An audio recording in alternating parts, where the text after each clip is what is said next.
Aw, yeah. Y'all don't mind me. Y'all keep doing what you're doing. I'm just out here getting the lotion ready for y'all. Boy. Five. Rangers in space. It's finally time for the moment we've all been waiting for. Sonoi and Taro's one-on-one action that everyone just wants to be a part of. It's DonBrothers 27. It's water park fun as our bros hang out on the poolside. Tsuyoshi ditches the hose for the bros, and Shinichi finally takes a bath. And Black Kaito proves that he's better at delivery service than Uber Eats. Not a sponsor. When Taro finally decides to get moist, it's Sonoi that's already been lubricated waiting for this man's. It's time to set up the terms of their duel. Sonoi is tired of getting teased by Taro, and it's time that they do this fairly. The stage is set. They've only a few days to prepare, and Sonoi isn't taking this sitting down. Instead, he decides to play with some balls. Meanwhile, Sononi... Thanks, Black Kaito. It's Aloe, too.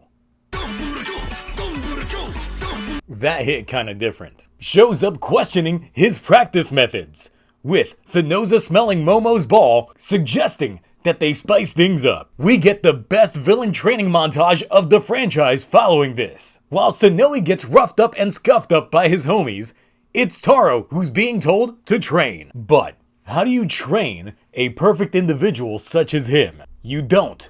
This man's too busy making money. He's on company time. Actually, Tsuyoshi sure has a lot of free time on his hands, being a salaryman and all.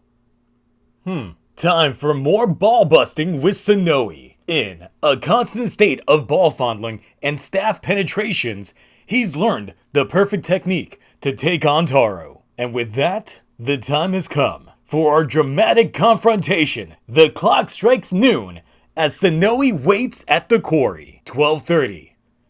And the silence feels like my DMs at 3 a.m. 1:25. And Sonoi is wondering if he locked the door to his house before leaving it. 1:26. And... oh, there's Taro. He stood his mans up. Well, he's picked up someone else's shift anyway. Someone's got to deliver those packages. Well, Sonoi doesn't like getting blueballed, but Taro lays down the business of making bread being more important than swinging blades. It's time to double deliver, since Sonoi wants to settle the score, but Taro has a job to do, so why not just help him get through the day so they can spend the night together? Now, finally, it's the time for the two of them to finally clash blades. But something's not right. Sonoi's technique is a sacrificial strike that will result in the two of them losing. So, how does one compete with that? Now it's time for round 2, and...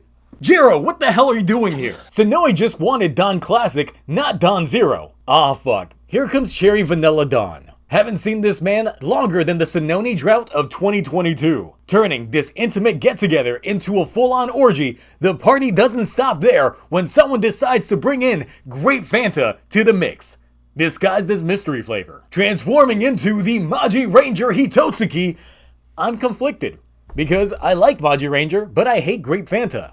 Of course, with the Hitotsuki, the DonBros automatically are summoned. And we can't leave out Frosted Flakes Juto out of the mix because, of course, they're great! Finally, the rest of the Notos show up as well. With everyone here, we've got a DonBros version of the Smash Bros. Ultimate reveal. There's way too much going on, so Taro takes Sonoi so they can go back to having some alone time. They patch things up, and Sonoi wants there to be no bad blood between the two after they indeed get in their licks in. It's here that we get more lore. Taro questions Sonoi about the Juto, and we get a proper answer about that. See, we already knew that the Noto survive off human brain cells, but the Don Clan wanted them to find some sort of alternate means of nourishment, thus creating the Juto in the process. But they were considered a failure, so they were all sealed off. Then there's Murasame, who we still know nothing about. Back at the fight, Jiro's had enough of the mess that he started. Thus, he takes it upon himself to go ahead and strike down the Hitotsuki. But, with post-nut clarity setting in for our orgy goers, the motivation to keep going is over and they all leave. Of course, we gotta have one more giant fight with Jiro taking the reins once again. Oh wait, Danoni Taijin has shown up as well. Splitting those peach cheeks in two, I'm losing count of the amount of innuendos DonBros has made me make so far in this year. After all that buildup, it's again finally time for the big climax. Here we go. Oh damn. They made a two-step move so goddamn raw. Wait, Murasame?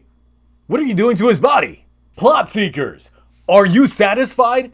This episode gave us insight, great fighting, and still not lacking in the humor that makes this show a huge standout. This episode is getting the Sononi S Plus Maximum Thirst Oops All Berries Edition.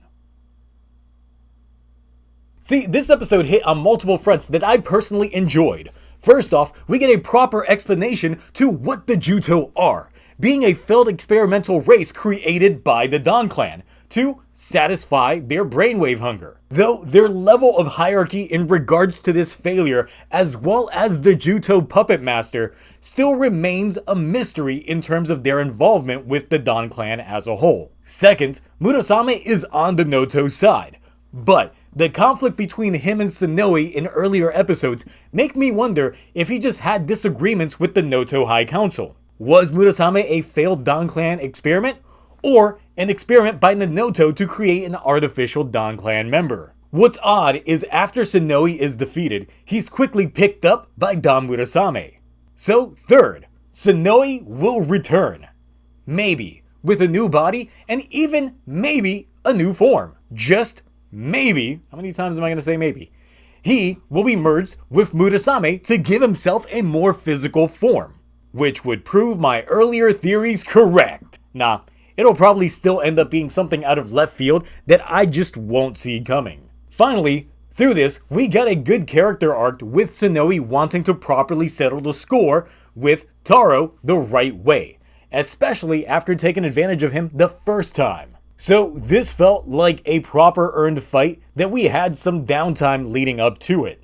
It really feels like we're back in full swing as far as the show's plot is going. Either way, this was an enjoyable episode of DonBros, but those are my thoughts on the matter.